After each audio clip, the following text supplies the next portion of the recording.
Hi all, നമസ്കാരം. എല്ലാവർക്കും P K ലേണിങ്സിൻ്റെ മറ്റൊരു ക്ലാസ്സിലേക്ക് സ്വാഗതം. സോ നമ്മൾ ലാസ്റ്റ് 3 ക്ലാസ്സിലായിട്ട് നമ്മൾ NDPS ആക്റ്റാണ് നമ്മൾ പഠിച്ചുകൊണ്ടിരിക്കുന്നത്. അപ്പോൾ NDPS ആക്ടിൻ്റെ 4ാമത്തെയും അവസാനത്തെയും ഭാഗമാണ് ഈ ഒരു ക്ലാസ് എന്ന് പറയുന്നത്. ഓക്കെ, അപ്പോൾ നമ്മൾ കഴിഞ്ഞ ക്ലാസ്സുകളിലായിട്ട് നമ്മുടെ സിലബസിൽ കൊടുത്തിരുന്ന ഏതൊക്കെയാണ്? സെക്ഷൻ 1 നമ്മൾ പഠിച്ചു അല്ലേ? Then section 25, section 27, section 28, then section 37, പിന്നെ അതുകൂടാതെ 31A, പിന്നെന്താണ് 31A പരാമർശമുള്ള 31, ദെൻ 19, 24, 27A തുടങ്ങിയ സെക്ഷൻസ് ഒക്കെ എന്ത് ചെയ്തിട്ടുണ്ടായിരുന്നു? നമ്മൾ വളരെ ഡീറ്റെയിൽഡ് ആയിട്ട് ബെയർ ആക്റ്റും ദെൻ അതിനകത്ത് എന്തൊക്കെയാണ് ഉദ്ദേശിച്ചിരിക്കുന്ന കാര്യങ്ങളൊക്കെ എന്ത് ചെയ്തിട്ടുണ്ട്? വളരെ വ്യക്തമായിട്ട് നമ്മൾ എന്ത് ചെയ്തിട്ടുണ്ടായിരുന്നു? നമ്മൾ ഡിസ്കസ് ചെയ്തിട്ടുണ്ടായിരുന്നു.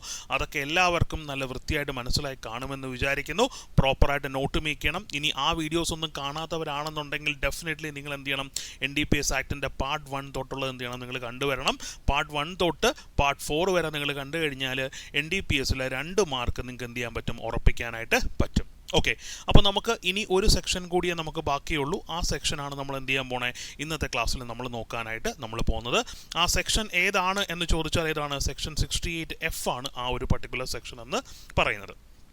ഓക്കെ, അപ്പോൾ നമുക്ക് നോക്കാം എന്താണ് സെക്ഷൻ 68Fൽ പറയുന്നതെന്ന് ചോദിച്ചു കഴിഞ്ഞാൽ, നിയമവിരുദ്ധമായിട്ട് ആരെങ്കിലും സ്വത്ത് സമ്പാദിച്ചിട്ടുണ്ടെങ്കിൽ അല്ലെങ്കിൽ NDPS ആക്ടിൽ പറയുന്ന കുറ്റകൃത്യങ്ങൾ ചെയ്തിട്ട് എന്ത് ചെയ്യുന്നു? അതിൽ നിന്നും എന്ത് ചെയ്യുന്നു?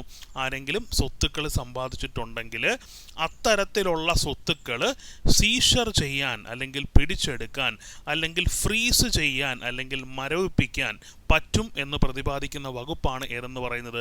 സെക്ഷൻ 68F എന്ന് പറയുന്നത്. ഓക്കെ, അപ്പോൾ എന്താണ് സെക്ഷൻ 68F എന്ന് ചോദിച്ചാൽ സിമ്പിളായിട്ട് നമുക്ക് പറയണം. എന്താണ്? ഇല്ലീഗലായിട്ട് സമ്പാദിച്ച കാര്യങ്ങൾ അല്ലെങ്കിൽ നിയമവിരുദ്ധമായിട്ട് സമ്പാദിച്ച സ്വത്തുക്കൾ ഒന്നുകിൽ സീഷർ ചെയ്യാനോ അല്ലെങ്കിൽ ഫ്രീസ് ചെയ്യാനോ പറ്റും എന്ന് പറയുന്ന വകുപ്പാണ് ഏതെന്ന് പറയുന്നത്? സെക്ഷൻ 68F എന്ന് പറയുന്നത്. ഓക്കെ, ഇനി നമുക്ക് എന്ത് ചെയ്യാം? ഈ സെക്ഷനിലേക്ക് നമുക്ക് എന്ത് ചെയ്യാം? ഒന്ന് ഇറങ്ങിച്ചെല്ലാം. ഈ സെക്ഷനിൽ എന്താ പറയുന്നത് നമുക്ക് എന്ത് ചെയ്യാം? ജസ്റ്റ് ഒന്ന് നോക്കാം. എന്താ പറയുന്നത്?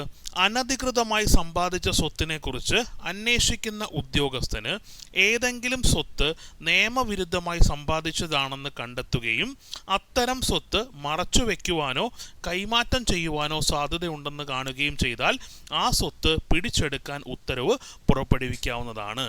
അതായത് ഒരു നിയമപരമായിട്ടുള്ളൊരു സ്വത്താണ് ഒരാൾ അക്വയർ ചെയ്തതെന്ന് എന്ത് ചെയ്യുന്നു? നമുക്കൊരു ഇൻഫർമേഷൻ കിട്ടുന്നു അല്ലെങ്കിൽ കോടതി പറയുന്നു, അതിനെക്കുറിച്ച് അന്വേഷിക്കാൻ പറയുന്നു. അപ്പോൾ എന്ത് ചെയ്യുന്നു? ഒരു ഉദ്യോഗസ്ഥനെ അപ്പോയിൻ്റ് ചെയ്യും. ആ ഉദ്യോഗസ്ഥൻ എന്ത് ചെയ്യും? ഈ ഒരു പർട്ടിക്കുലർ സ്വത്ത് അനധികൃതമായിട്ട് സമ്പാദിച്ചതാണോ എന്ന് എന്ത് ചെയ്യും? അന്വേഷിക്കും. ഓക്കെ, അങ്ങനെ അന്വേഷിച്ചപ്പം എന്താണ്? പുള്ളിക്ക് എന്താണ് മനസ്സിലാകുകയാണ് ഈ ഒരു സ്വത്ത് എന്താണ്? അനധികൃതമായിട്ട് അല്ലെങ്കിൽ ഇല്ലീഗലായിട്ട് സമ്പാദിച്ചതാണെന്ന് എന്ത് ചെയ്യാണ്? പുള്ളിക്കാരന് മനസ്സിലാവുകയാണ്. ഓക്കെ, അങ്ങനെയാണെന്നുണ്ടെങ്കിൽ ഈ സ്വത്ത് എന്ത് ചെയ്യാനുള്ള ചാൻസ് ഉണ്ട്? ഇത് ഹൈഡ് ചെയ്ത് വെക്കാനോ അല്ലെന്നുണ്ടെങ്കിൽ എന്താണ്? ഇല്ലീഗലായിട്ട് കൈമാറ്റം ചെയ്യാനോ അല്ലെങ്കിൽ ഏതെങ്കിലും തരത്തിൽ ഈ ഒരു സ്വത്ത് ട്രാൻസ്ഫർ ചെയ്യപ്പെടാനോ ഒക്കെ ഒരു പോസിബിലിറ്റി ഉണ്ട് എന്ന് ഉദ്യോഗസ്ഥന് തോന്നിക്കഴിഞ്ഞാൽ എന്ത് ചെയ്യാൻ പറ്റും? ആ ഉദ്യോഗസ്ഥന് എന്ത് ചെയ്യാൻ പറ്റും? ഉദ്യോഗസ്ഥന് അത് പിടിച്ചെടുക്കാനായിട്ട് പറ്റും. ഫോർ എക്സാമ്പിൾ നമ്മൾ പറയുകയാണെങ്കിൽ ഒരു NDPS ആക്ട് ആയിട്ട് ബന്ധപ്പെട്ട ഒരു വാഹനമാണെന്ന് വെച്ചോ. ഓക്കെ, ഒന്നുകിൽ അയാൾ ആ ഒരു കുറ്റകൃത്യം നടത്താൻ ഉപയോഗിച്ച വാഹനമായിരിക്കാം, അല്ലെന്നുണ്ടെങ്കിൽ എന്തായിരിക്കാം? അയാൾ ആ കുറ്റകൃത്യത്തിലൂടെ കിട്ടിയ പൈസ കൊണ്ട് മേടിച്ച വാഹനമായിരിക്കാം അല്ലേ? അപ്പോൾ ഇതൊരു നിയമവിരുദ്ധമായിട്ടുള്ള വാഹനമാണ്. അപ്പോൾ അതിനെക്കുറിച്ച് അന്വേഷിക്കാനായിട്ട് എന്ത് ചെയ്യുന്നു? കോടതി പറയുന്നു. അങ്ങനെ ആകുമ്പോൾ നിങ്ങളാണ് ഉദ്യോഗസ്ഥൻ. അപ്പോൾ നിങ്ങൾ പോയി അന്വേഷിക്കുമ്പോഴത്തേന് എന്താണ്? നിങ്ങൾക്ക് ഏകദേശം ഒരു ഐഡിയ കിട്ടുന്നു. എന്താണ്? ഇതെന്താണ്? നിയമവിരുദ്ധമായിട്ട് സമ്പാദിച്ച കാറാണ് അല്ലേ? അപ്പോൾ നമുക്ക് തോന്നും എന്താണ്? ഈ സംഗതി എന്താണ്? ചിലപ്പോൾ അവൻ എന്ത് ചെയ്ത് കളയാം? ഈ കാറിൽ ഇപ്പോൾ വിറ്റ് കളയാം അല്ലെങ്കിൽ വേറെ ആരെങ്കിലും പേരിലാക്കി കളയാം എന്നെന്ത് ചെയ്യും? അവനൊരു തോട്ട് വരും അല്ലേ? അപ്പോൾ അങ്ങനെ ഒരു സംശയം നമുക്ക് വരുവാണെന്നുണ്ടെങ്കിൽ എന്ത് ചെയ്യാൻ പറ്റും? ഡെഫിനറ്റ്ലി നമുക്ക് എന്ത് ചെയ്യാൻ പറ്റും? ആ കാറ് ആരുടെ കയ്യിലാണോ ഉള്ളത് അയാളുടെ കയ്യിൽ നിന്ന് നമുക്ക് എന്ത് ചെയ്യാൻ പറ്റും? സീഷർ ചെയ്തെടുക്കാൻ അല്ലെങ്കിൽ പിടിച്ചെടുക്കാനായിട്ട് നമുക്ക് പറ്റും എന്നാണ് ഒന്നാമത് പറയുന്ന കാര്യമെന്ന് പറയുന്നത്. ഓക്കെ അല്ലേ? അപ്പോൾ ഇല്ലീഗലായിട്ട് സമ്പാദിച്ച കാര്യമുണ്ടെന്നുണ്ടെങ്കിൽ ഉദ്യോഗസ്ഥന് സംശയം ഉണ്ടെന്നുണ്ടെങ്കിൽ ഡെഫിനറ്റ്ലി എന്ത് ചെയ്യാൻ പറ്റും? അത് സീഷർ ചെയ്യാനോ പിടിച്ചെടുക്കാനായിട്ടുള്ള ഓർഡർ ഇഷ്യൂ ചെയ്യാനായിട്ട് പറ്റും. ഇനി രണ്ടാമത് പറയുന്ന കാര്യം എന്താണെന്ന് ചോദിച്ചു കഴിഞ്ഞാൽ, അത്തരം സ്വത്ത് പിടിച്ചെടുക്കുന്നത് പ്രായോഗികമല്ലെങ്കിൽ പ്രസ്തുത ഉത്തരവ് പുറപ്പെടുവിക്കുന്ന ഉദ്യോഗസ്ഥൻ്റെ അധികാരപ്പെട്ട അതോറിറ്റിയുടെ മുൻകൂർ അനുമതിയില്ലാതെ സ്വത്ത് കൈമാറ്റം ചെയ്യാനോ കൈകാര്യം ചെയ്യാനോ പാടില്ല എന്ന പ്രസ്തുത ഉദ്യോഗസ്ഥൻ എന്ത് ചെയ്യാൻ പറ്റും? ഉത്തരവിടാനായിട്ട് പറ്റും. ഓക്കെ, അതായത് ഇപ്പോൾ നമുക്ക് കാറാകുമ്പോൾ നമുക്ക് പിടിച്ചെടുക്കാൻ പറ്റും അല്ലേ? ഇപ്പോൾ അനധികൃതമായിട്ട് സമ്പാദിച്ച ഒരു ബിൽഡിംഗ് ആണ്. ഓക്കെ, അത് നമുക്ക് എന്ത് ചെയ്യാൻ പറ്റത്തില്ല? സീഷർ ചെയ്യാൻ പറ്റത്തില്ല. അപ്പോൾ എന്ത് ചെയ്യണം? അത് എന്ത് ചെയ്യരുത്? മറച്ചു വെക്കാനോ കൈമാറ്റം ചെയ്യാനോ ഒക്കെ ഒരു അല്ലെങ്കിൽ കൈമാറ്റം ചെയ്യാനുള്ള പോസിബിലിറ്റി ഉണ്ടെന്ന് തോന്നിക്കഴിഞ്ഞാൽ എന്ത് ചെയ്യാൻ പറ്റും? അധികാരപ്പെട്ട അതോറിറ്റിയുടെ എന്താണ് മുൻകൂർ അനുമതിയൊന്നും ഇല്ലാതെ തന്നെ എന്ത് ചെയ്യാൻ പറ്റും? ഉദ്യോഗസ്ഥന് ഒരു ഓർഡർ ഇഷ്യൂ ചെയ്യാനായിട്ട് പറ്റും. ഈ വസ്തു എന്താണ് നമ്മളെ അറിയിക്കാതെ എന്ത് ചെയ്യരുത്, ഒരു കാരണവശാലും യാതൊരു തരത്തിലും കൈമാറ്റം ചെയ്യരുത് എന്നൊരു ഓർഡർ എന്ത് ചെയ്യാൻ പറ്റും? ഉദ്യോഗസ്ഥന് ഉത്തരവിടാനായിട്ട് പറ്റും എന്നുള്ളതാണ് രണ്ടാമത് പറയുന്ന കാര്യം. അവിടെ എന്ത് വേണ്ട? ഈ പറയുന്ന പുറപ്പെടുവിക്കുന്ന ഉദ്യോഗസ്ഥൻ്റെ സുപ്പീരിയറിൻ്റെ എന്ത് വേണ്ട? അനുമതി വേണ്ട. ഉദ്യോഗസ്ഥന് തന്നെ എന്ത് ചെയ്യാൻ പറ്റും? ഡയറക്റ്റായിട്ട് ഓർഡർ ഇഷ്യൂ ചെയ്യാനായിട്ട് പറ്റും എന്നാണ് പറയുന്നത്. ഓക്കെ അല്ലേ? അപ്പോൾ നമ്മൾ 3 കാര്യങ്ങളാണ് നമ്മൾ പറഞ്ഞത്. എന്താണ് സെക്ഷൻ 68F പറയുന്നതെന്ന് ചോദിച്ചാൽ എന്താണ്? ഫ്രീസിങ് എന്ന് ഓർത്താൽ മതി. അപ്പോൾ നമുക്ക് F കിട്ടും. അപ്പോൾ 68F പറയുന്ന കാര്യം ഇത്രയേ ഉള്ളൂ. എന്താണ്? ഇല്ലീഗലായിട്ട് സമ്പാദിച്ച സ്വത്ത് പിടിച്ചെടുക്കാനോ അല്ലെങ്കിൽ സീഷർ ചെയ്യാനോ അല്ലെന്നുണ്ടെങ്കിൽ ഫ്രീസ് ചെയ്യാനോ ഉള്ള അധികാരത്തെക്കുറിച്ചാണ് ഇവിടെ പറയുന്നത് സെക്ഷൻ 68F പറയുന്നത്. എന്താണ് സെക്ഷൻ 68F പറയുന്ന കാര്യമെന്ന് ചോദിച്ചു കഴിഞ്ഞാൽ, ഒരു വസ്തു ഇല്ലീഗലായിട്ട് അക്വയർ ചെയ്തതാണ് അല്ലെങ്കിൽ ഇല്ലീഗലായിട്ട് സമ്പാദിച്ചതാണ് എന്ന അന്വേഷണ ഉദ്യോഗസ്ഥന് സംശയമുണ്ടെങ്കിൽ അല്ലെങ്കിൽ തോന്നുവാണെന്നുണ്ടെങ്കിൽ ആ വസ്തു എന്ത് ചെയ്യാൻ പറ്റും? സീഷർ ചെയ്യാൻ അല്ലെങ്കിൽ പിടിച്ചെടുക്കാൻ പറ്റും എന്നുള്ളതാണ് ഒന്നാമത് പറയുന്ന കാര്യം. രണ്ടാമത് പറയുന്ന കാര്യം എന്താണെന്ന് ചോദിച്ചാൽ, ഈ പറയുന്ന പർട്ടിക്കുലർ വസ്തു എന്ന് പറയുന്നത് പിടിച്ചെടുക്കാൻ പറ്റുന്ന ഒരു സംഗതിയല്ല. ദാറ്റ് മീൻസ് എന്താണ്? ഒരു ഇമ്മൂവബിൾ ആയിട്ടുള്ള പ്രോപ്പർട്ടിയാണ്. അങ്ങനെയാണെന്നുണ്ടെങ്കിൽ എന്താണ്? ആ വസ്തു കൈമാറ്റം ചെയ്യപ്പെടാതിരിക്കാൻ വേണ്ടിയിട്ട് എന്ത് ചെയ്യാൻ പറ്റും? ഇദ്ദേഹത്തിന് ഉത്തരവിറക്കാൻ പറ്റും. എന്ത് ഉത്തരവാണ് ഇറക്കാൻ പറ്റുന്നത്? ഇതിൻ്റെ ട്രാൻസാക്ഷൻ എന്താണ്? നമ്മുടെ അറിവിൽ മാത്രമേ എന്ത് ചെയ്യാൻ പറ്റുള്ളൂ, ചെയ്യാനായിട്ട് പറ്റുള്ളൂ എന്നുള്ള രീതിയിൽ ഒരു ഉത്തരവിറക്കാൻ പറ്റും. ഈ ഉത്തരവിന് എന്ത് വേണ്ട? ഈ ഉദ്യോഗസ്ഥൻ്റെ അതോറിറ്റിയുടെ എന്ത് വേണ്ട? പെർമിഷനോ കാര്യങ്ങളോ ഒന്നും വേണ്ട എന്നുള്ള കാര്യമാണ് രണ്ടാമതായിട്ട് പറയുന്നത്. ഓക്കെ, അപ്പോൾ നമ്മൾ ഈ ഒരു ഉത്തരവ് ഇറക്കുന്ന എന്താണ്? ഈ പറയുന്ന അതോറിറ്റിയുടെ മുൻകൂർ അനുമതി ഇല്ലാതാണ് അല്ലേ? അപ്പോൾ ഡെഫിനറ്റ്ലി എന്ത് കാണും? ഇതിനൊരു എക്സ്ട്രാ അഡീഷണൽ ആയിട്ടുള്ള കാര്യങ്ങളുണ്ട്. അതും എന്ത് ചെയ്യുന്നുണ്ട്? പറയുന്നുണ്ട് അല്ലേ?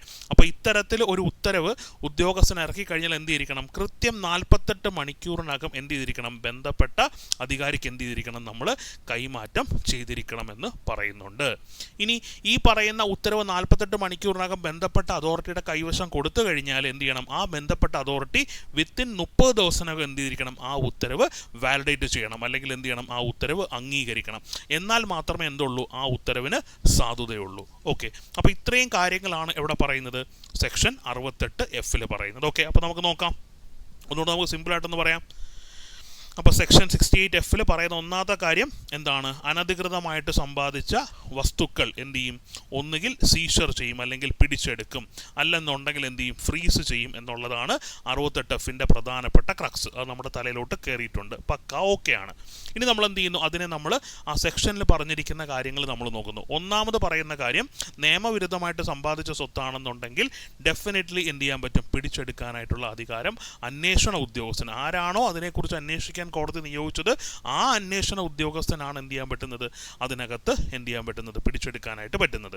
ഇനി ഈ പറയുന്ന വസ്തു പിടിച്ചെടുക്കാൻ പറ്റുന്ന വസ്തു അല്ലെന്നുണ്ടെങ്കിൽ ഈ വസ്തു കൈമാറ്റം ചെയ്യാതിരിക്കാൻ വേണ്ടിയിട്ട് എന്ത് ചെയ്യാൻ പറ്റും? ഉത്തരവിറക്കാനായിട്ട് അന്വേഷണ ഉദ്യോഗസ്ഥന് പറ്റും. അതാണ് രണ്ടാമത് പറയുന്ന കാര്യം.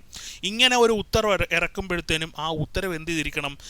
നമ്മുടെ ഇദ്ദേഹത്തിൻ്റെ അല്ലെങ്കിൽ ഈ അന്വേഷണ ഉദ്യോഗസ്ഥൻ്റെ അതോറിറ്റിയുടെ മുൻകൂർ അനുമതിയൊന്നും വേണ്ട. അനുമതി ഇല്ലാതെ തന്നെ എന്ത് ചെയ്യാൻ പറ്റും? ഉത്തരവിറക്കാനായിട്ട് പറ്റും. ഇനി അങ്ങനെ ഉത്തരവ് ഇറക്കി കഴിഞ്ഞാൽ ആ ഉത്തരവ് എന്ത് ചെയ്തിരിക്കണം? 48 മണിക്കൂറിനകം കൺസേൺഡ് ആയിട്ടുള്ള അതോറിറ്റിയുടെ കൈവശം കൊണ്ടുപോയിരിക്കണം. ഇനി ഇത് കൊടുത്തു കഴിഞ്ഞ് എന്ത് ചെയ്തിരിക്കണം? ഈ പറയുന്ന കൺസേൺഡ് ആയിട്ടുള്ള അതോറിറ്റി എന്ത് ചെയ്തിരിക്കണം? ഈ ഉത്തരവ് 30 ദിവസത്തിനകം വാലിഡേറ്റ് ചെയ്യണം. എന്നാൽ മാത്രമേ ആ ഉത്തരവിന് എന്തുള്ളൂ? വാലിഡിറ്റി ഉള്ളൂ. ഇത്രയും കാര്യങ്ങളാണ് എവിടെ പറയുന്നത്? സെക്ഷൻ 68F പറയുന്നത്. ഓക്കെ അല്ലേ? അപ്പോൾ സെക്ഷൻ 68F പക്ക ആയിട്ട് മനസ്സിലായി കാണുമെന്ന് വിശ്വസിക്കുന്നു. അപ്പോൾ കാര്യങ്ങളൊക്കെ പിടികിട്ടിയിട്ടുണ്ട്. അപ്പോൾ നമുക്ക് എന്ത് ചെയ്യാം? ജസ്റ്റ് നമുക്ക് ബെയർ ആക്റ്റും കൂടെ നമുക്കൊന്ന് നോക്കാം. ഓക്കെ, അപ്പോൾ എന്താണ് സെക്ഷൻ 68F പറയുന്നതെന്ന് ചോദിച്ചു കഴിഞ്ഞാൽ, seizure or freezing of illegally acquired property.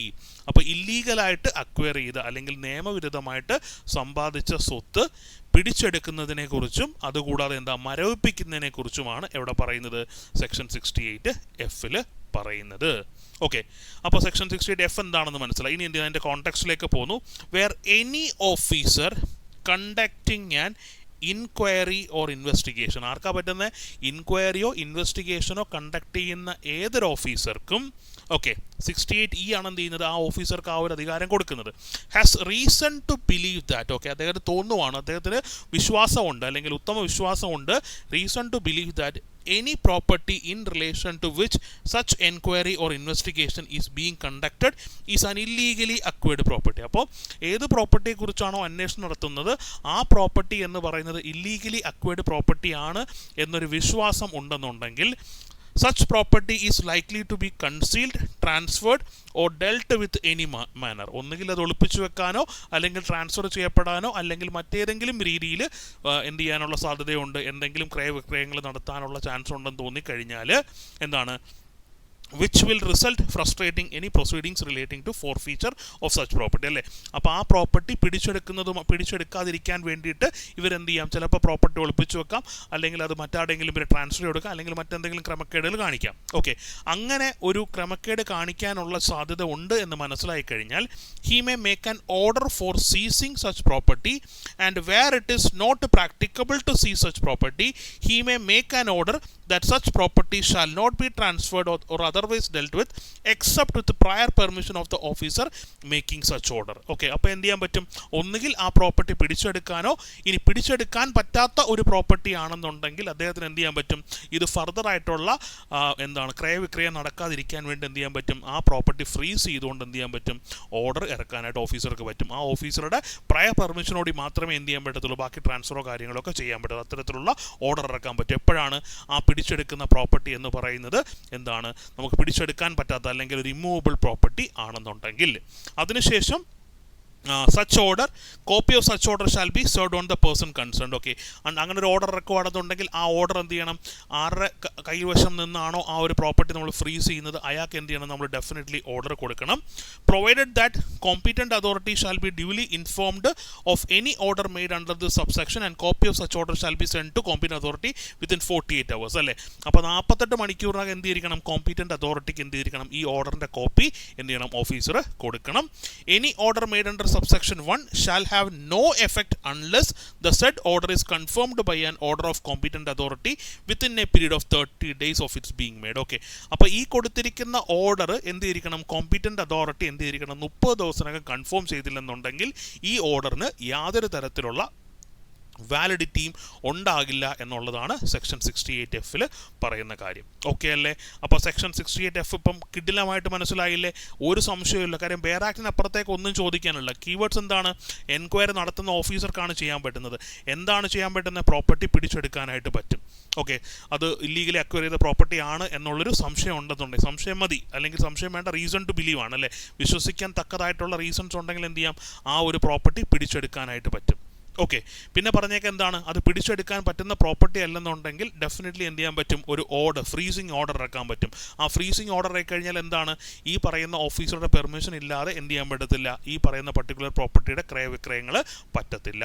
ഇനി ഇങ്ങനൊരു ഓർഡർ ഇറക്കി കഴിഞ്ഞാൽ ആ ഓർഡറിൻ്റെ ഒരു കോപ്പി ആർക്ക് കൊടുക്കണം, ഈ കൺസേൺഡ് ആയിട്ടുള്ള വ്യക്തിക്ക് കൊടുക്കണം. മറ്റൊരു കോപ്പി എന്താണ്, കോമ്പീറ്റന്റ് അതോറിറ്റിക്ക് അയച്ചു കൊടുക്കണം. കാര്യം നമ്മൾ കോമ്പീറ്റന്റ് അതോറിറ്റിയുടെ മുൻകൂർ അനുമതി ഇല്ലാതാണ് നമ്മൾ എന്ത് ചെയ്യുന്നത്, ഈ ഒരു പർട്ടിക്കുലർ പ്രോപ്പർട്ടി നമ്മൾ ഫ്രീസ് ചെയ്യുന്നത്. ഓക്കെ, അതിനുശേഷം എന്ത് ചെയ്യണം, ഈ കോമ്പീറ്റന്റ് അതോറിറ്റി ഈ പറയുന്ന ഫ്രീസിംഗ് ഓർഡർ 30 ഡേയ്സിനുള്ളിൽ എന്ത് ചെയ്തിരിക്കണം, അപ്രൂവ് ചെയ്തിരിക്കണം. അപ്രൂവ് ചെയ്താൽ മാത്രമേ അതിന് വാലിഡിറ്റി ഉണ്ടാവുള്ളൂ. ഇത്രയാണ് സെക്ഷൻ 68F പറയുന്ന കാര്യങ്ങൾ. ഓക്കെ അല്ലേ, അപ്പോൾ ഇതോടുകൂടി നമ്മുടെ സിലബസിൽ പറഞ്ഞിരിക്കുന്ന എല്ലാ കാര്യങ്ങളും നമ്മൾ എന്ത് ചെയ്തു, നമ്മൾ കംപ്ലീറ്റ് ചെയ്തു. എല്ലാവർക്കും NDPS ആക്ട് കിടിലമായിട്ട് മനസ്സിലായി കാണും എന്ന് ഞാൻ വിശ്വസിക്കുന്നു. ഓക്കെ, അപ്പോൾ നമ്മൾ പഠിച്ചത് എന്തൊക്കെയാണെന്ന് നോക്കാം. നമുക്ക് സിലബസിനകത്ത് ചാപ്റ്റർ 1 ചാപ്റ്റർ 4 ചാപ്റ്റർ 5A നമുക്ക് പഠിക്കാനുള്ളത്. അതിൽ ചാപ്റ്റർ 1 എന്ന് പറയുന്നത് അതിനകത്ത് ഒരേ ഒരു സെക്ഷൻ 1 അല്ലേ. സെക്ഷൻ 1 എന്തൊക്കെയാണ് നമ്മൾ പഠിച്ചത്, ആക്ടിൻ്റെ പേര് NDPS ആക്ട് 1985 ആണെന്നും, പിന്നെ അതുകൂടാതെ ഇത് ഇന്ത്യയിൽ എല്ലായിടത്തും എന്തുണ്ട്, ഇതിൻ്റെ വ്യാപ്തി ഉണ്ടെന്നും, ഇന്ത്യയിലെ പൗരന്മാർക്ക് കംപ്ലീറ്റ് ആയിട്ടും അതുകൂടാതെ ഇന്ത്യക്ക് വെളിയിലുള്ള ഇന്ത്യൻ പൗരന്മാർക്കും എന്താണ് NDPS ആക്ടിലെ വ്യവസ്ഥകൾ ആക്റ്റീവാണ് അല്ലെങ്കിൽ എക്സ്റ്റൻഡഡ് ആണ്. പിന്നെ നമ്മളെന്ത് പറഞ്ഞു, ഈ പറയുന്ന NDPS ആക്ട് പ്രകാരം ഇന്ത്യയിൽ രജിസ്റ്റർ ചെയ്യപ്പെട്ടിട്ടുള്ള കപ്പലുകളിലോ വിമാനങ്ങളിലോ NDPS ആക്ടിൽ പറയുന്ന എന്തെങ്കിലും കുറ്റകൃത്യങ്ങൾ എവിടെ വെച്ച് നടന്നാലും അവിടെയൊക്കെ എന്തുണ്ടാവും, ഈ NDPS ആക്ടിൻ്റെ കവറേജ് ഉണ്ടാവും എന്നുള്ള 3 കാര്യങ്ങളാണ് സെക്ഷൻ 1 പറയുന്നത് അല്ലേ. പിന്നെ നമ്മൾ പഠിച്ചത് സെക്ഷൻ 25 ആണ് നമ്മൾ പഠിച്ചത്.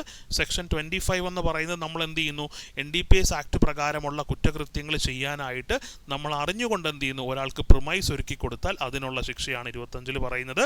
ദെൻ NDPS ആക്ട് പ്രകാരം എന്താണ് ഈ പറയുന്ന നർക്കോട്ടിക് ഡ്രഗോ അല്ലെങ്കിൽ സൈക്കോട്രോപിക് സബ്സ്റ്റൻസോ നമ്മൾ കൺസ്യൂം ചെയ്യുവാണെന്നുണ്ടെങ്കിൽ അതിനുള്ള ശിക്ഷയെക്കുറിച്ചാണ് സെക്ഷൻ 27 പറയുന്നത്. ദെൻ സെക്ഷൻ 28 എന്താ പറയുന്ന അറ്റംപ്റ്റ് ആണല്ലേ. അപ്പോൾ NDPS ആക്ടിൽ പറയുന്ന ഏതെങ്കിലും ഒഫൻസുകൾ ചെയ്യാനായിട്ട് നമ്മൾ ശ്രമം നടത്തുവാണെന്നുണ്ടെങ്കിൽ അതിനുള്ള പണിഷ്മെന്റിനെ കുറിച്ചാണ് സെക്ഷൻ 28 പറയുന്നത്. ദെൻ സെക്ഷൻ 31A ഓർക്കുമ്പോൾ തന്നെ ഡെത്ത് പെനാൽറ്റി എന്ന് നമ്മൾ ഓർക്കണം. കാര്യം സെക്ഷൻ 31A ഈ പറയുന്ന വധശിക്ഷയെക്കുറിച്ച് പരാമർശിക്കുന്ന ഒരു സെക്ഷനാണ് സെക്ഷൻ 31A എന്ന് പറയുന്നത്. അതിനകത്ത് പറയുന്ന കാര്യങ്ങൾ എന്താണ്, സെക്ഷൻ 19 പ്രകാരമോ സെക്ഷൻ 24 പ്രകാരമോ സെക്ഷൻ 27 പ്രകാരമോ ഉള്ള കുറ്റകൃത്യങ്ങളിൽ കൺവിക്റ്റഡ് ആയിട്ടുള്ള വ്യക്തികൾ എന്ത് ചെയ്യുന്നു, ഈ പറയുന്ന നർക്കോട്ടിക് ഡ്രഗ്സോ സൈക്കോട്രോപിക് സബ്സ്റ്റൻസുമായിട്ട് ബന്ധപ്പെട്ടിട്ട് എന്ത് ചെയ്യുന്നു, പ്രൊഡക്ഷനോ ട്രാൻസ്ഫറോ ഇമ്പോർട്ടോ എക്സ്പോർട്ടോ ഒക്കെ നടത്തുവാണ്, അല്ലെങ്കിൽ അതിനുവേണ്ടി ഫിനാൻസ് ചെയ്യുവാണെന്നുണ്ടെങ്കിൽ അവർക്ക് എന്ത് കിട്ടും, മിനിമം സെക്ഷൻ 31 പറയുന്ന ശിക്ഷ, അതായത് ആ കുറ്റത്തിനുള്ള 1.5 മടങ്ങ് ശിക്ഷ മിനിമം കിട്ടും. അല്ലെന്നുണ്ടെങ്കിൽ എന്ത് കിട്ടും, ജീവപര്യന്തം വരെ തടവ് കിട്ടും എന്ന് പറയുന്നു സെക്ഷൻ 31A. ദെൻ സെക്ഷൻ 37 പറയുന്ന കാര്യം എന്താണ്, സെക്ഷൻ 37 പറയുന്നത് NDPS ആക്ട് പ്രകാരമുള്ള കുറ്റകൃത്യങ്ങളെല്ലാം എന്താണ്, കോഗ്നൈസബിളും നോൺ ബെയിലബിളും ആണ്. ബെയിലും കിട്ടത്തില്ല, എന്താണ്, കോഗ്നൈസബിളും ആണ്. പോലീസിന് എന്ത് ചെയ്യാൻ പറ്റും, വാറണ്ട് ഇല്ലാതെ അറസ്റ്റ് ചെയ്യാനായിട്ട് പറ്റും എന്നുള്ളതാണ് സെക്ഷൻ 37 പറയുന്നത്. ജാമ്യത്തിന് അപേക്ഷ കൊടുത്താൽ പബ്ലിക് പ്രോസിക്യൂട്ടർ എന്ത് ചെയ്യും, അതിനെ എതിർത്താൽ ജാമ്യം കിട്ടത്തില്ല. ഓക്കെ, ഇനി കോടതിക്ക് തോന്നുവാണ് അവൻ ഇനി കുറ്റം ചെയ്യില്ല എന്നോ അല്ലെങ്കിൽ അവൻ കുറ്റം ചെയ്തിട്ടില്ല എന്നോ തോന്നുവാണെന്നുണ്ടെങ്കിൽ എന്താണ്, കുറ്റം ചെയ്തിട്ടില്ലെന്ന് തോന്നുന്നു, ഇനി കുറ്റം ചെയ്യാനുള്ള സാധ്യതയില്ലെന്ന് തോന്നുവാണെങ്കിൽ എന്ത് ചെയ്യാൻ പറ്റും, കോടതിക്ക് ജാമ്യം കൊടുക്കാൻ പറ്റും. അതാണ് സെക്ഷൻ 37 പറയുന്നത്. ഇനി സെക്ഷൻ 68F ഇപ്പം നമ്മൾ പഠിച്ചതേ ഉള്ളൂ. എന്താണ് സെക്ഷൻ 68F, ഒരു ഇല്ലീഗലി അക്വയർ ചെയ്തൊരു പ്രോപ്പർട്ടി നമുക്ക് ഫ്രീസ് ചെയ്യാൻ, അല്ലെന്നുണ്ടെങ്കിൽ എന്താണ്, ഫോർഫീച്ചർ അല്ല, സീഷറും ഫ്രീസും മാത്രമേ ഉള്ളൂ. പിടിച്ചെടുക്കാനോ പിന്നെന്താണ് ഈ പറയുന്ന കൂട്ട് മരവിപ്പിക്കാനോ ഉള്ള അധികാരമുണ്ട് എന്ന് പറയുന്നതാണ് സെക്ഷൻ 68F എന്ന് പറയുന്നത്. ഓക്കെ അല്ലേ, ക്ലിയർ അല്ലേ? അപ്പോൾ ഇതോടുകൂടി നമ്മുടെ സിലബസിൽ പറഞ്ഞിരിക്കുന്ന എല്ലാ കാര്യങ്ങളും നമ്മൾ എന്ത് ചെയ്തു, വളരെ വ്യക്തമായിട്ട് പഠിച്ചു എന്നാണ് എൻ്റെ വിശ്വാസം. ടോട്ടലി NDPS ആക്ടിന് 4 ക്ലാസ്സസ് ആണ് നമ്മൾ ഇതും കൂടെ ചേർത്ത് 4 ക്ലാസ്സസ് ആണുള്ളത്. അപ്പോൾ ആ 4 ക്ലാസ്സസ് കേട്ടിട്ട് പ്രോപ്പറായിട്ട് നിങ്ങൾ നോട്ട് മേക്ക് ചെയ്യണം. എല്ലാ ദിവസവും എന്ത് ചെയ്യണം, നോട്ട് നിങ്ങൾ റിവൈസ് ചെയ്യണം. കാര്യം നിങ്ങൾക്കറിയാം കുറച്ച് ആൾക്കാരെ മാത്രമേ എന്ത് ചെയ്യത്തുള്ളൂ, പരീക്ഷയ്ക്ക് എടുക്കത്തുള്ളൂ. അപ്പോൾ എത്രത്തോളം നമ്മൾ നന്നായിട്ട് പഠിക്കുന്നു, അപ്പോൾ എത്രത്തോളം നന്നായിട്ട് പഠിച്ചാൽ അത്രത്തോളം നല്ല മാർക്ക് നമുക്ക് എന്ത് ചെയ്യാൻ പറ്റും, എടുക്കാനായിട്ട് നമുക്ക് പറ്റും. ഓക്കെ അല്ലേ, ക്ലിയർ അല്ലേ? അപ്പോൾ ഇതോടുകൂടി എന്ത് തീർന്നു, നമ്മുടെ NDPS ആക്ട് തീർന്നു. അപ്പോൾ നമുക്ക് എന്ത് ചെയ്യാം, ഇതുവരെ ഉള്ള പരീക്ഷകളിൽ ചോദിച്ച ചില ചോദ്യങ്ങൾ നമുക്ക് എന്ത് ചെയ്യാം, ഒന്ന് പരിചയപ്പെടാം. അതും കൂടെ ആകുമ്പോൾ എന്താവും, കംപ്ലീറ്റ് ആവും. ഓക്കെ, അപ്പോൾ നോക്കിക്കേ, ഞാനിവിടെ ഓരോ എക്സാമിൻ്റെയും എന്ത് കൊടുത്തിട്ടുണ്ട്, കോഡ് കൊടുത്തിട്ടുണ്ട്, ക്വസ്റ്റ്യൻ പേപ്പർ കോഡ്. അപ്പോൾ നിങ്ങൾക്ക് എന്ത് ചെയ്യാൻ പറ്റും, ഐഡൻറ്റിഫൈ ചെയ്യാനായിട്ട് പറ്റും ഇത് ഏത് പരീക്ഷയ്ക്കാണ് ചോദിച്ചതെന്നുള്ളത്. ഓക്കെ, അപ്പോൾ നമുക്ക് ഒന്നാമത്തെ ക്വസ്റ്റ്യൻ നോക്കാം. നിങ്ങൾ എന്ത് ചെയ്യുക, ആൻസേഴ്സ് കമൻ്റായിട്ട് ഇടുക. കൊക്കൈൻ എന്ന മയക്കുമരുന്ന് ഉപയോഗിക്കുന്ന വ്യക്തികൾക്ക് ലഭിക്കുന്ന പരമാവധി ശിക്ഷ. ഓക്കെ, അപ്പോൾ കൊക്കൈൻ എന്ന മയക്കുമരുന്ന് ഉപയോഗിക്കുന്ന വ്യക്തികൾക്ക് ലഭിക്കുന്ന പരമാവധി ശിക്ഷയാണ്. അപ്പോൾ നമ്മുടെ മനസ്സിലേക്ക് എന്ത് ചെയ്യണം, എല്ലാ സെക്ഷൻസും ഓടിപ്പോണം അല്ലേ. അപ്പോൾ NDPS ആക്ടിൽ പറഞ്ഞിരിക്കുന്ന കംപ്ലീറ്റ് സെക്ഷൻസ് ഓടിപ്പോണം. അപ്പോൾ അതിനകത്ത് എവിടെയെങ്കിലും കൊക്കൈൻ്റെ കാര്യം പറയുന്നുണ്ടോ എന്ന് നമ്മൾ എന്ത് ചെയ്യണം, ഓർക്കണം. അപ്പോൾ നമ്മുടെ മനസ്സിലേക്ക് എന്ത് വരും, സെക്ഷൻ 27 വരും അല്ലേ. അപ്പോൾ സെക്ഷൻ 27 പറയുന്ന കാര്യം എന്താണ്, കൊക്കൈൻ, മോർഫീൻ, ഡൈഅസറ്റൈൽ മോർഫീൻ, അല്ലെന്നുണ്ടെങ്കിൽ എന്താണ്, അല്ലെന്നുണ്ടെങ്കിൽ ഗവൺമെൻറ് ഒഫീഷ്യൽ ഗസറ്റിലൂടെ പബ്ലിഷ് ചെയ്തിട്ടുള്ള മയക്കുമരുന്നുകൾ ഉപയോഗിക്കുകയാണെന്നുണ്ടെങ്കിൽ അവർക്ക് എന്ത് കിട്ടും, 1 വർഷം വരെയുള്ള കഠിന തടവ് പ്ലസ് 20,000 രൂപ ഫൈൻ അല്ലേ. അപ്പോൾ നമ്മുടെ മനസ്സിൽ ഈ പറഞ്ഞ സെക്ഷൻ 1 ഓടണം. 1 ക്രോസ് ചെക്ക് ചെയ്യുന്നു, ഇത് പറയുന്നില്ല. പിന്നെന്താ 25 ക്രോസ് ചെക്ക് ചെയ്യുന്നു, ഇത് പറയുന്നില്ല. 27 എന്ത് ചെയ്യുന്നുണ്ട്, ഇതുമായിട്ട് ബന്ധപ്പെട്ടൊരു പ്രൊവിഷൻ നമ്മൾ പഠിച്ചിട്ടുണ്ട്. അപ്പോൾ നമ്മൾ എന്ത് ചെയ്തു, ആ സെക്ഷൻ ഒന്ന് നമ്മൾ മനസ്സിലോട്ടൊന്ന് ഓടിച്ചു നോക്കിയപ്പോൾ നമുക്ക് മനസ്സിലായി ഇത്തരത്തിലുള്ള കാര്യങ്ങൾ അല്ലെങ്കിൽ ഇത്തരത്തിലുള്ള സ്പെസിഫൈഡ് ആയിട്ടുള്ള മയക്കുമരുന്നുകൾ കൺസ്യൂം ചെയ്ത് കഴിഞ്ഞാൽ അതിൻ്റെ പരമാവധി ശിക്ഷ എന്ന് പറഞ്ഞാൽ എത്രയാണ്, 1 വർഷം വരെയുള്ള കഠിന തടവാണ്. അപ്പോൾ കൊക്കൈൻ എന്ന് പറഞ്ഞാൽ ലിസ്റ്റ് വരുന്നതാണ്. സോ അതുകൊണ്ട് നമ്മുടെ ആൻസർ എന്താണ്, ഓപ്ഷൻ എ, 1 വർഷം വരെയുള്ള കഠിന തടവാണ് ശരിയായിട്ടുള്ള ആൻസർ എന്ന് പറയുന്നത്. ഓക്കെ, അടുത്ത ചോദ്യത്തിലേക്ക് പോകാം. ചോദ്യം number 2. Narcotic drug and psychotropic substance act India 1985 ഏത് വകുപ്പ് പ്രകാരമാണ് കുറ്റവാളികൾക്ക് ധനസഹായം നൽകുന്നത് കുറ്റകൃത്യമാകുന്നത്? ഓക്കെ, കുറ്റവാളികൾക്ക് എന്ത് ചെയ്യുന്നു? ധനസഹായം നൽകുന്നത് എന്താണ്? കുറ്റകൃത്യമാകുന്നത് ഏത് വകുപ്പ് പ്രകാരമാണ് എന്നാണ് നമ്മുടെ ചോദ്യം. അപ്പം നമ്മൾ പിന്നെ ഓടിക്കുന്നു. സെക്ഷൻ 1 പറഞ്ഞിട്ടില്ല, സെക്ഷൻ 25 പറഞ്ഞിട്ടില്ല, സെക്ഷൻ 27 ഇങ്ങനെയുള്ള കാര്യങ്ങളൊന്നും പറഞ്ഞിട്ടില്ല. പിന്നെ നമുക്ക് ഏതാ ഉള്ളത്? അടുത്ത വരുന്ന സെക്ഷൻ 28 അടുത്ത് വരുന്നത്. അപ്പോൾ 28-നകത്തും ഒന്നുമില്ല. പിന്നെ സെക്ഷൻ നമുക്ക് 31A ആണ്. അപ്പം 31A നോക്കുമ്പോൾ എന്താണ്? അതിനകത്ത് എന്ത് ചെയ്യുന്നുണ്ട്? സെക്ഷൻ 19 ഉണ്ട്, 24 ഉണ്ട്, 27A ഉണ്ട് അല്ലേ? അപ്പോൾ അതിനകത്ത് എന്ത് പറയുന്നുണ്ട്? ഈ പറയുന്ന കുറ്റവാളികൾക്ക് ധനസഹായം നൽകുന്നത്, അല്ലെ കുറ്റവാളികളെ സംരക്ഷിക്കുന്നതും, പിന്നെ അതുകൂടാതെ എന്താണ് ഈ പറയുന്ന കുറ്റവാളികൾക്ക് കുറ്റകൃത്യം ചെയ്യാനായിട്ട് ധനസഹായം ചെയ്യുന്നതും എന്താണ്? കുറ്റകൃത്യമാണ്, അല്ലെങ്കിൽ അതിനുള്ള പണിഷ്മെൻ്റൊക്കെ പറഞ്ഞിരിക്കുന്നത് എവിടെയാണ്? സെക്ഷൻ 27A സോ അതുകൊണ്ട് നമുക്ക് എന്ത് പറയാൻ പറ്റും? ഓപ്ഷൻ എ ആണ് നമ്മുടെ ശരിയായിട്ടുള്ള ആൻസർ. അപ്പം നമുക്ക് NDPSലുള്ള ക്വസ്റ്റ്യൻ വന്നു കഴിഞ്ഞാൽ നമ്മൾ എന്ത് ചെയ്യണം? നമുക്ക് ആകപ്പാടെ കുറച്ച് സെക്ഷൻസേ ഉള്ളൂ. ആ സെക്ഷൻസ് ചുമ്മാ മനസ്സിലിട്ടൊന്ന് ഓർത്ത് നോക്കിയാൽ മതി. ഓർത്ത് നോക്കിയിട്ട് അതിനകത്ത് എവിടെയെങ്കിലും കോണ്ടെക്സ്റ്റ് നമ്മൾ പഠിച്ചിട്ടുണ്ടെന്ന് നോക്കിയാൽ മതി. അപ്പം നമുക്ക് എന്ത് കിട്ടും? അതിൻ്റെ ഉത്തരം നമുക്ക് വളരെ ശരിയായിട്ട് നമുക്ക് എന്ത് ചെയ്യാൻ പറ്റും? എഴുതാനായിട്ട് പറ്റും. എന്തായാലും ഇതിനകത്ത് വകുപ്പ് 28 വരത്തില്ലെന്ന് നമുക്കറിയാം. 29ഉം 26 നമുക്ക് സിലബസിലേ പഠിക്കാനില്ല. അപ്പോൾ പിന്നെ ഏതേ ഉള്ളൂ? 27A മാത്രമേ ഉള്ളൂ. കാരണം 31A വരുന്ന ഒരു സബ് സാധനമാണ് എന്തെന്ന് പറയുന്നത്? 27A എന്ന് പറയുന്നത് അല്ലേ? 31A വരുന്ന ഒരു സബ് സാധനം. അപ്പോൾ അത് വെച്ച് നമുക്ക് എന്ത് ചെയ്യാൻ പറ്റും? സിമ്പിളായിട്ട് നമുക്ക് ആൻസർ ചെയ്യാൻ പറ്റും. എന്താണ്? 27A ആണ് ഇതിൻ്റെ ശരിയായിട്ടുള്ള ആൻസർ എന്ന് പറയുന്നത്. ഓക്കെ, അടുത്ത ചോദ്യത്തിലേക്ക് പോകാം. ചോദ്യം നമ്പർ 3. ക്വസ്റ്റ്യൻ പേപ്പറിൻ്റെ കോഡൊക്കെ ഇവിടെ കൊടുത്തിട്ടുണ്ട്. ഏത് വർഷമാണ് ജസ്റ്റ് നിങ്ങൾ ക്വസ്റ്റ്യൻ പേപ്പർ ഒന്ന് സെർച്ച് ചെയ്ത് കഴിഞ്ഞാൽ, ഈ കോഡ് വെച്ച് സെർച്ച് ചെയ്ത് കഴിഞ്ഞാൽ ഏത് പരീക്ഷയ്ക്കാണ് ചോദിച്ചതെന്നൊക്കെ എന്ത് ചെയ്യും? നിങ്ങൾക്ക് സിമ്പിളായിട്ട് മനസ്സിലാവും. നോക്കിക്കേ, NDPS നിയമത്തിലെ സെക്ഷൻ 27 പ്രകാരം കൊക്കെയിൻ കഴിച്ചാലുള്ള ശിക്ഷ ഏതാണ്? നോക്കി, കൊക്കെയിനുമായിട്ട് ബന്ധപ്പെട്ട ചോദ്യം റിപ്പീറ്റഡ് ആണ് അല്ലേ? റിപ്പീറ്റ് ചെയ്ത് ചോദ്യങ്ങൾ ചോദിക്കും. അപ്പോൾ സെക്ഷൻ 27 പ്രകാരം കൊക്കെയിൻ കഴിച്ചാലുള്ള ശിക്ഷ എന്തെന്നാണ് ചോദിച്ചേക്കുന്നത്. അപ്പോൾ നമുക്കറിയാം സെക്ഷൻ 27 പ്രകാരം കൊക്കെയിനും മോർഫീനും ഡൈഅസറ്റൈൽ മോർഫീനും അതുകൂടാതെ എന്താണ് ഈ പറയുന്ന നമ്മുടെ സെൻട്രൽ ഗവൺമെൻറ് ഒഫീഷ്യൽ ഗസറ്റിലൂടെ പറഞ്ഞിരിക്കുന്ന എന്തെങ്കിലും തരത്തിലുള്ള ലഹരി പദാർത്ഥങ്ങൾ കഴിച്ചു കഴിഞ്ഞാൽ നമുക്ക് 1 വർഷം വരെയുള്ള കഠിന തടവ് പ്ലസ് എന്ത് കിട്ടും? 20,000 രൂപ ഫൈൻ. അപ്പോൾ നമ്മൾ പരീക്ഷയ്ക്ക് എഴുതുമ്പോൾ എന്ത് ചെയ്യും? നമ്മൾ ആദ്യം 1 വർഷം കഠിന തടവ് എന്ന് കാണുമ്പോൾ തന്നെ എന്ത് ചെയ്യും? ഇത് നമ്മൾ കുത്താൻ പോകും അല്ലെ? നമ്മൾ അങ്ങനെ കുത്താൻ പോലും നമ്മൾ പേന വെച്ച് തന്നെ കറക്റ്റ് എന്ത് ചെയ്യണം? മാർക്ക് ചെയ്യണം. 1 വർഷം ഓക്കെ, ആ കോണ്ടെക്സ്റ്റ് ഓക്കെ ആണ്. ഇനി 10,000 രൂപ പിഴ, അതെന്തല്ല? ഓക്കെ അല്ല. അപ്പോൾ അതുകൊണ്ട് ഒരിക്കലും ഓപ്ഷൻ എ വരത്തില്ല. ഇനി 6 മാസം എന്ന് പറഞ്ഞാൽ എന്താണ്? ഈ പറയുന്ന കൂട്ട് എന്താണ്? ഈ പറയുന്ന ലിസ്റ്റ് ഔട്ട് ചെയ്യാത്ത നർക്കോട്ടിക് ഡ്രഗോ സൈക്കോട്രോപിക് സബ്സ്റ്റൻസോ കഴിച്ചാലാണ് 6 മാസം. അപ്പോൾ നമുക്ക് 6 മാസങ്ങൾ രണ്ടും എന്ത് ചെയ്യാം? നമുക്ക് ഒഴിവാക്കി കളയാം. പിന്നെ നമുക്ക് എന്താണ്? 1 വർഷം അതൊക്കെയാണ്, 20,000 രൂപ അതൊക്കെയാണ്. അപ്പോൾ നമ്മൾ നോക്കിയപ്പോൾ ഈ സെൻറ്റൻസിലെ 2 പാർട്സും എന്താണ്? ശരിയാണ്. സോ അതുകൊണ്ട് ഓപ്ഷൻ സി ആണ് ഇതിൻ്റെ ശരിയായിട്ടുള്ള ആൻസർ എന്ന് പറയുന്നത്. അപ്പോൾ കൊക്കെയിനോ മോർഫീനോ ഡൈഅസറ്റൈൽ മോർഫീനോ പോലുള്ള ലഹരി വസ്തുക്കൾ അല്ലെന്നുണ്ടെങ്കിൽ നമ്മൾ സെൻട്രൽ ഗവൺമെൻറ് നോട്ടിഫൈ ചെയ്തിട്ടുള്ള ലഹരി വസ്തുക്കൾ കൺസ്യൂം ചെയ്യുവാണെന്നുണ്ടെങ്കിൽ 1 വർഷം വരെയുള്ള കഠിന തടവ് പ്ലസ് 20,000 രൂപ നമുക്ക് എന്ത് കിട്ടും? പിഴ നമുക്ക് ലഭിക്കും. ഓക്കെ അല്ലേ? ക്ലിയർ അല്ലേ? അപ്പോൾ 3ാമത്തെ ക്വസ്റ്റ്യനും ഓക്കെ ആണെന്ന് വിചാരിക്കുന്നു. അങ്ങനെയാണെങ്കിൽ നമുക്ക് അടുത്ത ക്വസ്റ്റ്യനിലേക്ക് പോകാം. Question number 4. NDPS act 1985 section 37 പ്രകാരം ചെയ്ത കുറ്റകൃത്യങ്ങളുടെ സ്വഭാവം എങ്ങനെയെന്നാണ് നമ്മുടെ ചോദ്യം. അതായത് സെക്ഷൻ 37 പ്രകാരമുള്ള കുറ്റകൃത്യങ്ങളുടെ സ്വഭാവം അല്ലെന്നുണ്ടെങ്കിൽ നേച്ചർ എങ്ങനെ എന്നാണ് നമ്മുടെ ചോദ്യം. എങ്ങനെയാണ് നേച്ചർ? നമുക്കറിയാം എന്താണ്? സെക്ഷൻ 37 പ്രകാരം കൃത്യമായിട്ട് പറയുന്നുണ്ട് NDPS ആക്ടിൽ പറഞ്ഞിരിക്കുന്ന കുറ്റകൃത്യങ്ങളെല്ലാം കോഗ്നൈസബിളും നോൺ ബെയിലബിളും ആണ്. അപ്പോൾ തിരിച്ചറിയാവുന്നതും അതുകൂടാതെ എന്താണ്? നോൺ ബെയിലബിളും ആണ് എന്ന് നമുക്ക് പറയാനായിട്ട് നമുക്ക് പറ്റും. ഓക്കെ, അപ്പോൾ എന്ത് കിട്ടും? കോഗ്നൈസബിളിന് എന്താണ്? തിരിച്ചറിയാവുന്ന കുറ്റമാണോ? തിരിച്ചറിയാനാകാത്ത കുറ്റമാണോ? തിരിച്ചറിയാവുന്ന കുറ്റം. സോ ഓപ്ഷൻ എ അല്ലെ? Cognizable and non bailable. കോഗ്നൈസബിളിൻ്റെ മലയാളമാണ് തിരിച്ചറിയാവുന്ന കുറ്റമെന്ന് പറയുന്നത്. സോ അതുകൊണ്ട് ഓപ്ഷൻ എ ആണ് നമ്മുടെ ശരിയായിട്ടുള്ള ആൻസർ എന്ന് പറയുന്നത്. ഓക്കെ അല്ലേ? സെറ്റ് അല്ലേ? മനസ്സിലാവുന്നുണ്ടോ? കാരണം നമ്മൾ പഠിച്ചു വെച്ചിട്ട് എന്ത് ചെയ്യാൻ പറ്റുന്നത്? വളരെ സിമ്പിളായിട്ട് നമുക്ക് എന്ത് ചെയ്യാൻ പറ്റുന്നത്? പ്രീവിയസ് ക്വസ്റ്റ്യൻസ് ഒക്കെ നമുക്ക് ആൻസർ ചെയ്യാൻ പറ്റുന്നുണ്ട്. ആ രീതിയിലാണ് നമ്മൾ എന്ത് ചെയ്തേക്കുന്നത്? നമ്മൾ പഠിച്ചേക്കുന്നത്. ഓക്കെ, ഫ്രീ ക്ലാസ്സസ് ആണെന്ന് കരുതി എന്ത് ചെയ്തിട്ടില്ല? ഒരിക്കലും ക്വാളിറ്റിയിൽ എന്ത് ചെയ്തിട്ടില്ല? യാതൊരു കോംപ്രമൈസും ചെയ്തിട്ടില്ല. കറക്റ്റായിട്ട് നമ്മൾ എങ്ങനെയാണോ പഠിക്കേണ്ടത് ആ രീതിയിൽ തന്നെയാണ് എന്ത് ചെയ്യേണ്ടത്? ക്ലാസ്സുകൾ പോയിക്കൊണ്ടിരിക്കുന്നത്. ഓക്കെ, ശരി.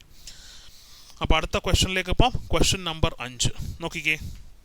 വലിയ അളവിൽ മയക്കുമരുന്ന് കടത്തുന്നതിന് ആവർത്തിച്ച് ശിക്ഷ ലഭിച്ചിട്ടുള്ള വ്യക്തി വീണ്ടും അതേ കുറ്റം ചെയ്താൽ സെക്ഷൻ 31A പ്രകാരം narcotic drugs and psychotropic substance നിയമത്തിൽ അനുശാസിക്കുന്ന ശിക്ഷ ഏത് എന്നാണ് നമ്മുടെ ചോദ്യം. അതായത് കൊമേഴ്സ്യൽ ക്വാണ്ടിറ്റി കടത്തിയതിന് ശിക്ഷിക്കപ്പെട്ട ഒരാൾ വീണ്ടും അതേ കുറ്റം ചെയ്താൽ എന്താണ് ചെയ്യുന്നത്? എന്താണ് കിട്ടുന്നത്? സെക്ഷൻ 31A പ്രകാരം എന്താണ്? വധശിക്ഷയാണ് അല്ലേ? സെക്ഷൻ 31 പ്രകാരം ഈ പറയുന്ന ഏതാണ്? സെക്ഷൻ 19, 27A, 24, അതുകൂടാതെ കൊമേഴ്സ്യൽ ക്വാണ്ടിറ്റിയുമായിട്ട് ബന്ധപ്പെട്ടിട്ടുള്ള കുറ്റകൃത്യങ്ങൾക്ക് ശിക്ഷ ലഭിച്ചിട്ടുള്ള ആൾ അതേ കുറ്റകൃത്യം ചെയ്യുന്നു, അല്ലെങ്കിൽ അതിൽ ഈ പറയുന്ന കൂട്ടുള്ള കാര്യങ്ങൾ ചെയ്യുകയാണെന്നുണ്ടെങ്കിൽ അവർക്ക് എന്ത് കിട്ടും?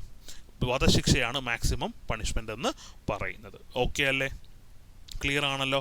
അപ്പോൾ 5 ക്വസ്റ്റ്യൻസും ഓക്കെ ആണെന്ന് വിചാരിക്കുന്നു. അപ്പോൾ നമുക്ക് അടുത്ത ക്വസ്റ്റ്യനിലേക്ക് പോകാം. Question number 6. മയക്കുമരുന്നിൻ്റെ ദുരുപയോഗവും കള്ളക്കടത്തും ശിക്ഷാർഹമാകുന്നതിന് കൊണ്ടുവന്ന പ്രത്യേക നിയമം ഏത് എന്നാണ് നമ്മുടെ ചോദ്യം. നമുക്കെല്ലാവർക്കും അറിയാം, സിമ്പിളായിട്ട് അറിയാം. എന്താണ്? NDPS ആണല്ലേ? Narcotic substance and psychotropic substance നിയമമാണ്, അല്ലാതെ ഓപ്പിയം നിയമമല്ല. അപ്പോൾ ഇത് തെറ്റ് അല്ലേ?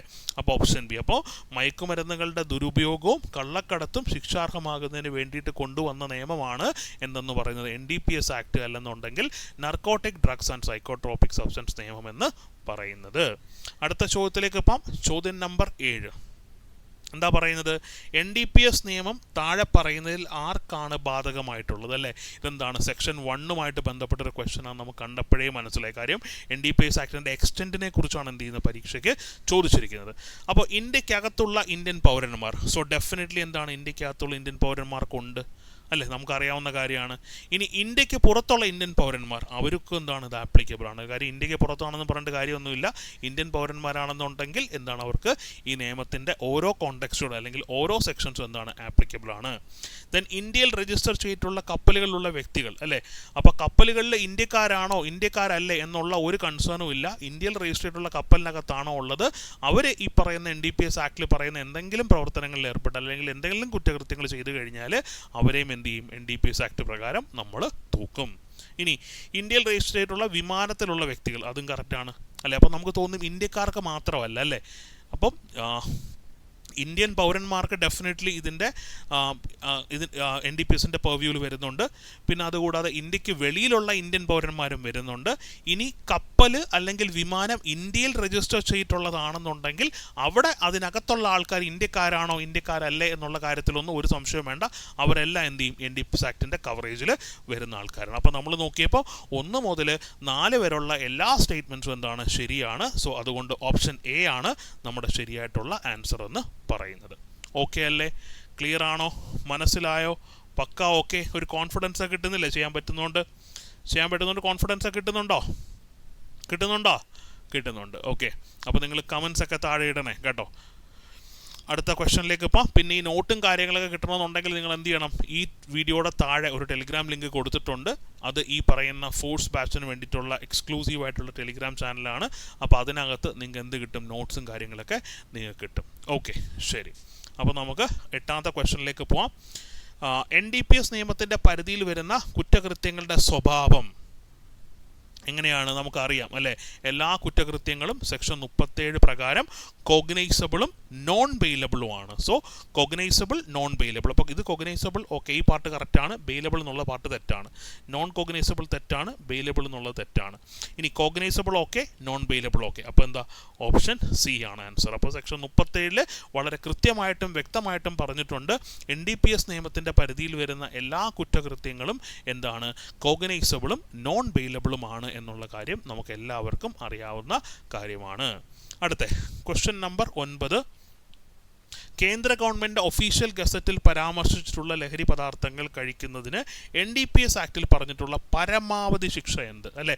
നമ്മൾ ഒരുപാട് തവണയായി അല്ലേ? ഇപ്പം നമുക്കറിയാം കൊക്കൈൻ, മോർഫീൻ, ഡൈഅസറ്റൈൽ മോർഫീൻ. അതുകൂടാതെ കേന്ദ്ര ഗവൺമെൻറ് ഒഫീഷ്യൽ ഗസറ്റിൽ പറഞ്ഞിട്ടുള്ള ലഹരി പദാർത്ഥങ്ങൾ നമ്മൾ കൺസ്യൂം ചെയ്യുവാണെന്നുണ്ടെങ്കിൽ NDPS ആക്ട് പ്രകാരം നമുക്ക് എന്ത് കിട്ടും? 1 വർഷത്തെ കഠിന തടവാണ് maximum punishment. So option A ആണ് നമ്മുടെ ആൻസർ എന്ന് പറയുന്നത്. ബാക്കി വീഡിയോസ് കാണാത്തവരാണ് ആണെങ്കിൽ എന്ത് ചെയ്യണം, ഡെഫിനറ്റ് ആയിട്ട് നിങ്ങൾ എന്ത് ചെയ്യണം, പോയി വീഡിയോസ് കാണണേ. ഒരു കാരണവശാലും കാണാതിരിക്കല്. 2 മാർക്ക് നിങ്ങൾക്ക് ഷുവറായിട്ട് അടിക്കാൻ പറ്റും. നമ്മൾ സ്പെഷ്യൽ ടോപ്പിക്കിൽ 20 ഔട്ട് ഓഫ് 20 എന്തായാലും എന്ത് ചെയ്യും, അടിക്കും. അതിൽ ഒരു സംശയവും നമുക്ക് വേണ്ട. കറക്റ്റ് ഞാൻ പറയുന്ന രീതിയിൽ ഫോളോ ചെയ്യുക. ഞാൻ പറയുന്ന കൂട്ട് നിങ്ങൾ നോട്ട് മേക്ക് ചെയ്യുക. എല്ലാ ദിവസവും റിവൈസ് ചെയ്യുക. റിവിഷൻ മീൻസ് എന്താണ്, ഇപ്പം നമ്മൾ NDPS ആക്ട് നമ്മൾ പഠിച്ചു അല്ലേ. അപ്പോൾ നിങ്ങൾക്ക് അറിയാം NDPS ആക്ടിൻ്റെ സിലബസ് നിങ്ങൾക്ക് ഇപ്പോൾ നിങ്ങളുടെ മനസ്സിൽ എന്ത് ചെയ്തിട്ടുണ്ട്, കാണാതെ അത് പഠിച്ചിട്ടുണ്ട്. അപ്പോൾ ചുമ്മാ ഇരുന്ന് എന്ത് ചെയ്യുക, ആലോചിക്കുക സെക്ഷൻ 1 എന്തൊക്കെയാണ് പറയുന്നത്.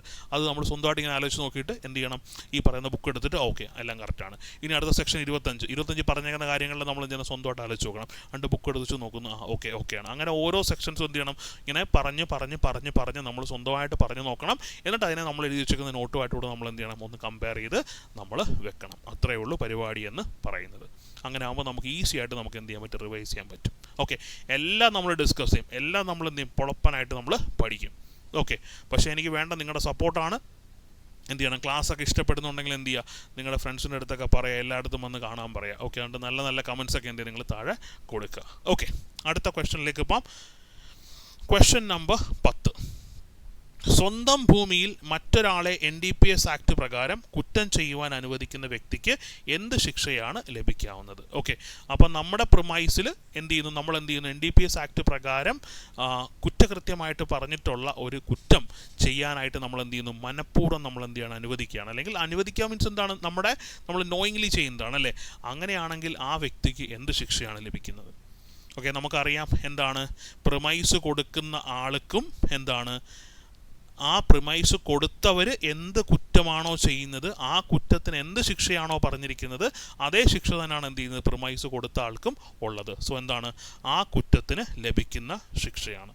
അല്ലാതെ അതിൻ്റെ പകുതി ശിക്ഷയോ അല്ലെന്നുണ്ടെങ്കിൽ മറ്റു കാര്യങ്ങളോ ഒന്നും അല്ല അല്ലേ. അപ്പോൾ NDPS നിയമപ്രകാരം ആ ഒരു പർട്ടിക്കുലർ പ്രവൃത്തിക്ക് എന്ത് ശിക്ഷയാണോ പറഞ്ഞിരിക്കുന്നത്, അതേ ശിക്ഷ തന്നെയാണ് എന്ത് ചെയ്യുന്നത്, ആ പ്രവൃത്തി ചെയ്യാൻ പ്രിമൈസ് കൊടുത്ത ആൾക്കും കിട്ടുന്നത്.